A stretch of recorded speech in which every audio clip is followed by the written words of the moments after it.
Pinoy Masters, binuo namin on October pa. Pero nag-start kami ng practice. Second week ng December. Tapos, usap-usap muna kami. Tapos ng January, nag-start kami gawin. Parang pang-limang practice na namin. Kahit na XPBL, pero kailangan 45 hours. Meron silang mga college player dati, siguro mga 50-50, kalahati mga XPBL, mga professional. Pero doon naglaro sa NPBL.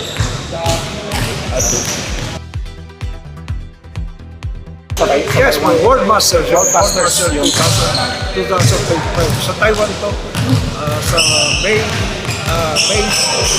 kung di ako nagkakamali, May 17 up to 30. Once a week lang po na kami nag-pizza kasi malalim pa.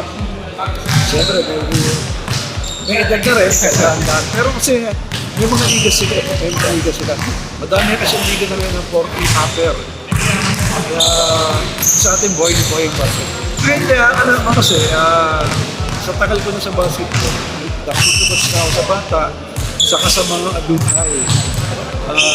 Meron namang training program sa bata, meron training program sa collegiate, meron training program sa matatanda.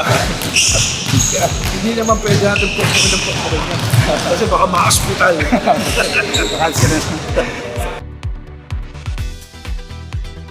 Hindi ito, sa totoo lang, mas madali makaintindi kasi experience na rin sila. Ang ano lang dito, hindi natin sila yung pwedeng pahirapan ng gusto. Baka hindi na mulit. Kaya conditioning lang.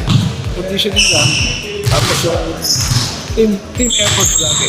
Depensa, saka yung offensa, kailangan puro team effort. Mas mabilis ang bola kaysa sa lako. Kailangan mas mabilis kasi yung bola.